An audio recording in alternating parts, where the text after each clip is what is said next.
Delexit Nos, the latest encyclical by Pope Francis, which was released on October 24th, is the focus on the front page of this week's Herald. Pope Francis urges the world to rediscover love through his new encyclical, Dilexit Nos, which means he loved us. The Pope calls for a return to Jesus' Sacred Heart, which offers healing, strengthens love for others, and inspires a journey toward a just, united world. He explains that this encyclical builds on Laudato and Fratelli Tutti, highlighting that care for creation and global fraternity are rooted in the love of Christ. Read more in this week's issue.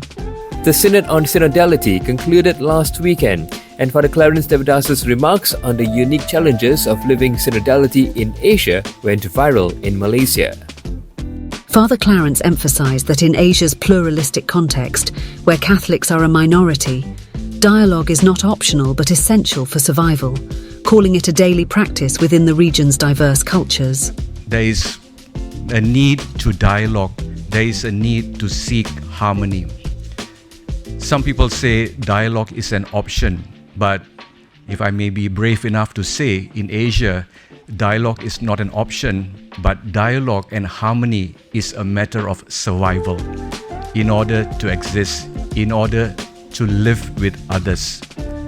The director of Kuala Lumpur's Catholic Research Centre noted that secularisation, political and religious extremism are shrinking the public space for faith expression, making dialogue and harmony vital.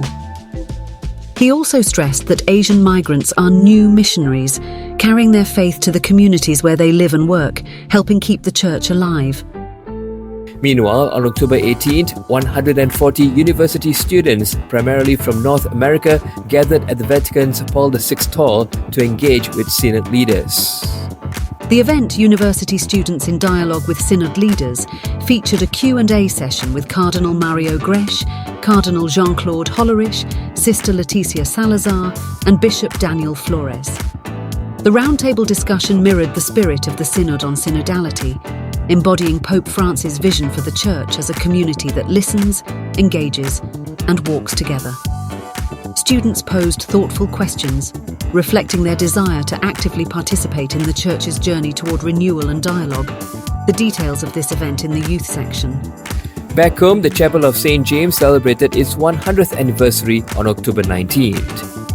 Bishop Bernard Paul led the celebrations of a grand opening mass attended by 700 parishioners and guests.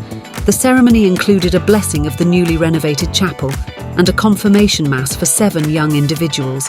In his homily, Bishop Bernard reflected on the chapel's journey from a humble home in 1924 to its centennial milestone, emphasising both spiritual and physical renewal. He reminded the congregation that the future of the chapel depends on you, and urged them to live out their faith through love, good works and care for the poor. Bernard Anthony has the report on page 6. Also on October 19th, 52 churches in Melaka united for a walk through the town. The 4-kilometre walk, celebrating 500 years of Christian heritage and faith, was led by Reverend Thomas Cherian from Christ Church. The event gathered clergy and laity from various denominations, highlighting unity in diversity. The walk aimed to glorify God, foster community unity, align with the Lord's Prayer, and seek God's blessings for Melaka. Briefly, Father Fabian Dickham reflects on Pope Francis' prayer intention for November, which is for parents who have lost a child.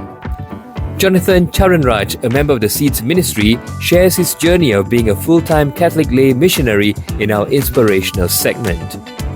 And Father Gerard Teravium contemplates on grief, an unavoidable yet necessary journey towards hope. That's on page 14.